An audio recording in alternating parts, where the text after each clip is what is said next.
However, so we're close to the gradient of the tangent, like that's a pretty good approximation. How could we make it better? What could we do? What could we control? What do you mean?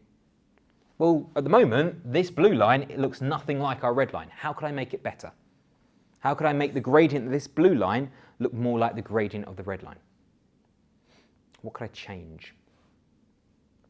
Oh, you want to make the blue line turn to a red line? Yeah, absolutely. The gradient. How? Transformation? Have a think about this h. What happens if I make this even smaller again? What will happen? So let's say, for example, I halve h. Would you be happy if I halved h? Yeah, if I halved h, right on here. Okay, so I made h half as big now. So h is now this big. Okay, this goes here.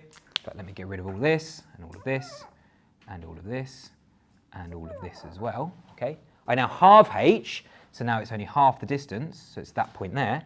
Would you be happy that now my gradient looks something like this? Would that be better than the last one I had? Yeah, even better. So would you be happy that by changing the value of h, I can make the gradient of my secant approach the gradient of my tangent? Okay.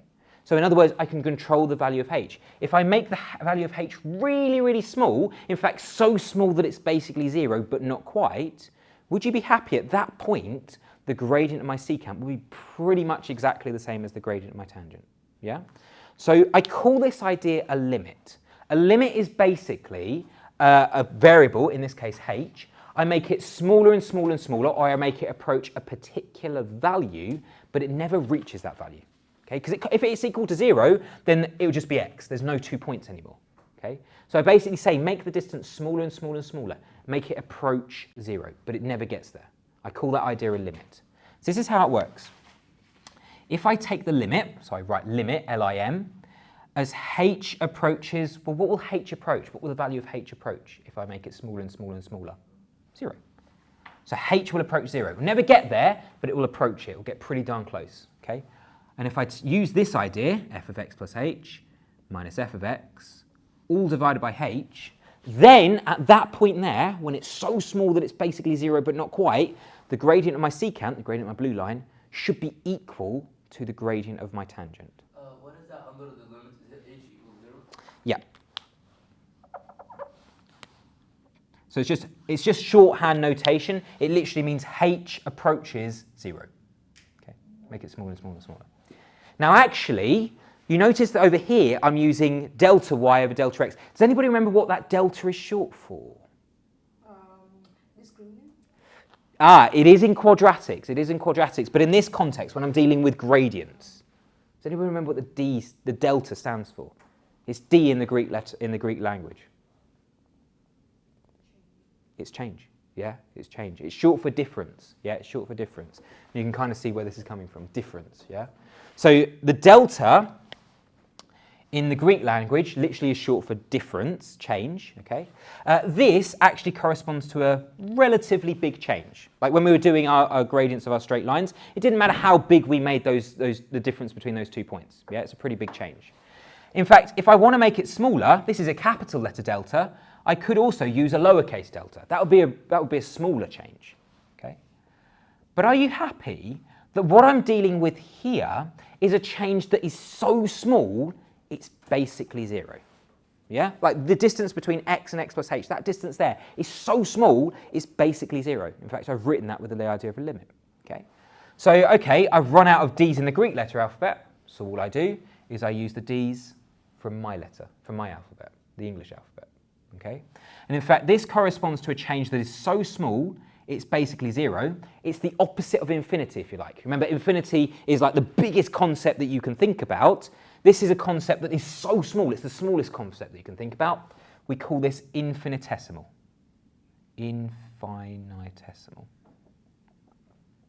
I think it's spelled like that. So if you see the word infinitesimal around, it literally means a change which is so small it's basically 0. It's the opposite of infinity. Okay?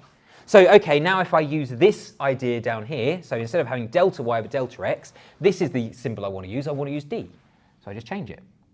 I go dy and dx. Okay. Has anybody seen that before? Yeah. So this we would say as dy by dx. That's literally how you say it, dy by dx. Okay. And what this literally means is it's change in y by change in x, but it's a change which is so small that it's basically 0. Okay. So this is the idea of differentiation. Differentiation is literally dealing with changes that are so small it's basically 0.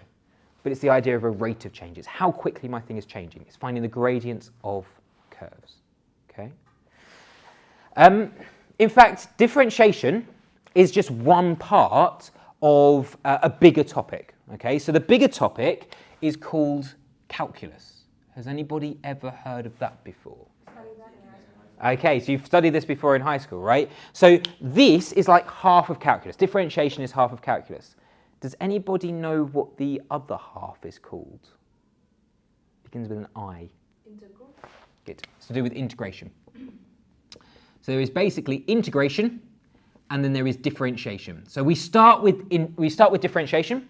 After Christmas, we will look at integration, okay, which is a slightly different idea. It is the opposite idea. It is the opposite idea. So that's called the fundamental theorem of calculus. It's the idea of undoing differentiation. Is differentiation be included in our exam? No. So in case anybody else comes, I'll explain things because I think Batacan, you missed it at the start as well. But I'll explain that in a second. But no, this is not in the exam. It's just I want to get started with the next topic, get a bit of a head start on it. Technically, we're not meant to start this until after Christmas, but I want to get a head start on it. Yeah. So yeah, calculus. Does anybody know what the word calculus means? I mean, to be honest with you, before this stuff was come up with, so before Newton and Leibniz came up with this idea, all of mathematics was called calculus, because calculus sounds like a word which we often use in mathematics, like calculating stuff. Yeah. So before this kind of stuff was come up with, mathematics was used to calculate stuff. So another word for mathematics was calculus. And then this stuff came up with, and they realized, well, actually, this stuff is to do with infinitesimal calculus, yeah? And then eventually just got abbreviated to calculus, and then mathematics was like a bigger thing, yeah?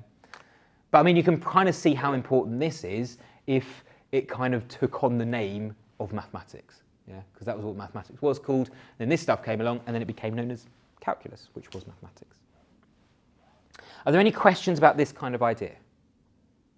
So I really want to kind of get the idea across to you. I don't just want to kind of give you the formulas and give you the process, which a lot of people just kind of give you.